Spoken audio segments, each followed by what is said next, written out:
सभी प्रिय विद्यार्थियों को ढेर सारा नमस्कार। My self Mukesh Kumar.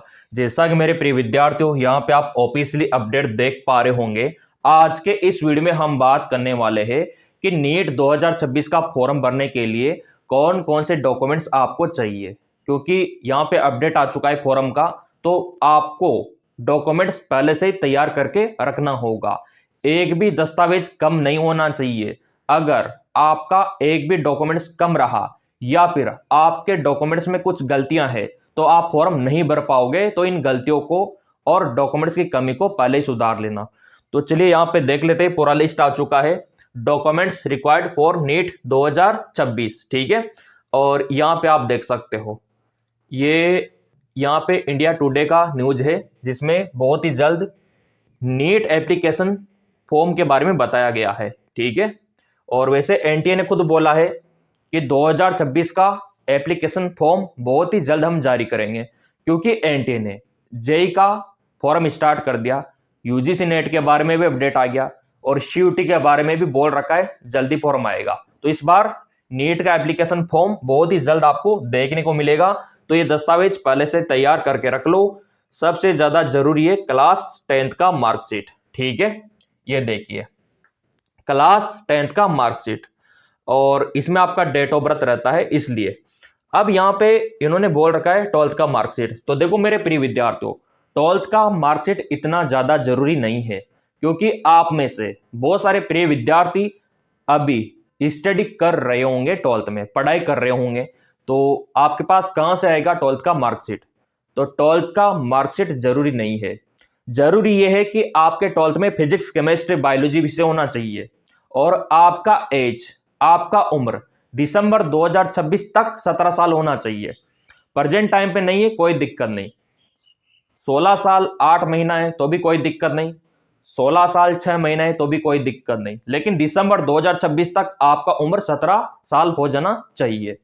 तो यहाँ पे 12th का मार्कशीट अगर आपके पास नहीं है तो कोई दिक्कत नहीं। ठीक है, इसके अलावा यहाँ पे देखो आपका आधार कार्ड बहुत ज्यादा जरूरी है, और आपका जो आधार कार्ड है वो यहाँ पे लिंक होना चाहिए आपके मोबाइल नंबर से जिसपे ओटीपी आता हो।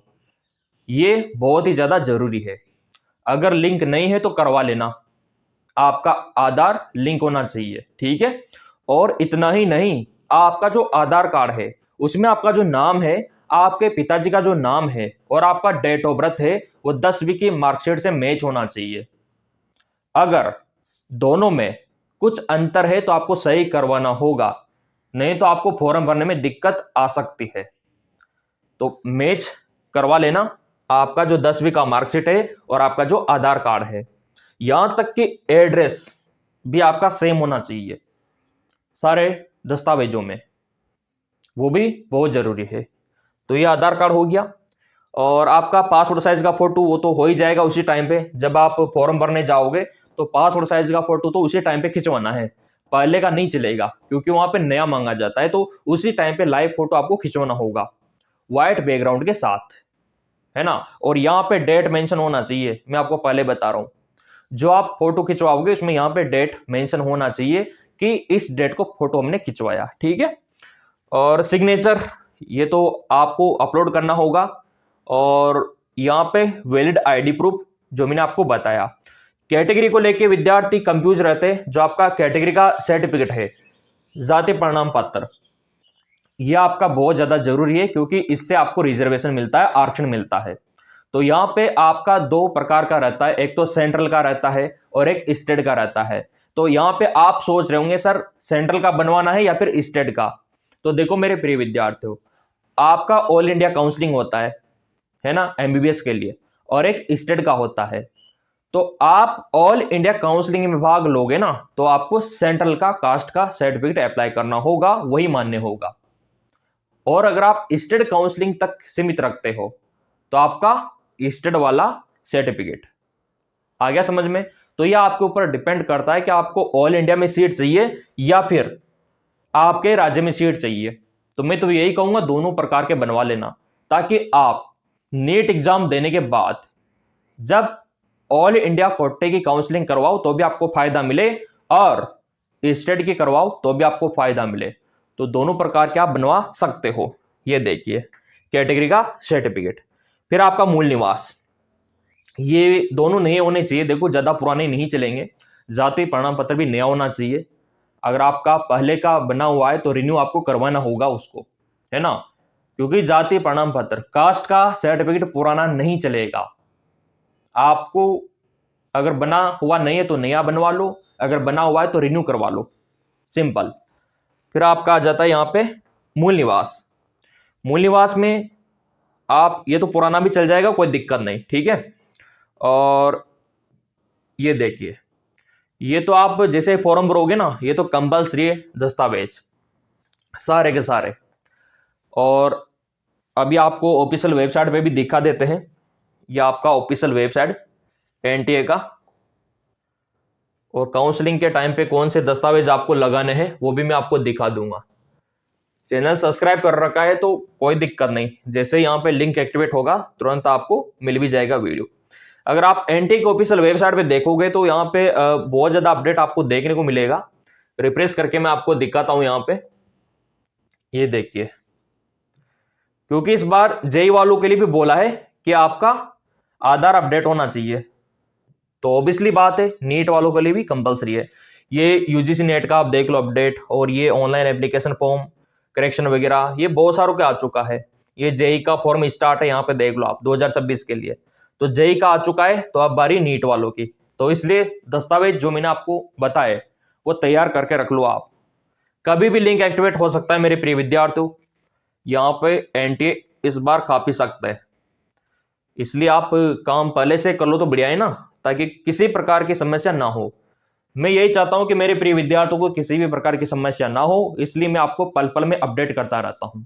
तो ऊपर वाले डॉक्यूमेंट्स तो हो गए फॉर्म भरने के लिए, लेकिन जब आपका काउंसलिंग होगा 2026 में तो कौन से दस्तावेज चाहिए होंगे, तो उसका भी यहाँ पे देख लो। ये तो काउंसलिंग टाइम वाले है, जैसे कि आपका एडमिट कार्ड। बहुत सारे प्रिय विद्यार्थी क्या करते हैं, जैसे नीट का एग्जाम हुआ एडमिट कार्ड को फेंक देते हैं। ये गलती आपको नहीं करनी, पहले बता रहा हूं मैं। एग्जाम होने के बाद भी एडमिट कार्ड को संभाल के रखना है, क्योंकि ये काम आएगा आपके काउंसलिंग में, एडमिट कार्ड, तभी आपका काउंसलिंग हो पाएगा। तो इस बार जब भी आप एग्जाम देने जाओ तो एडमिट कार्ड को संभाल के वापस लेके आना, ठीक है। स्कोर कार्ड, नीट का स्कोर कार्ड चाहिए काउंसलिंग के समय पे, ठीक है।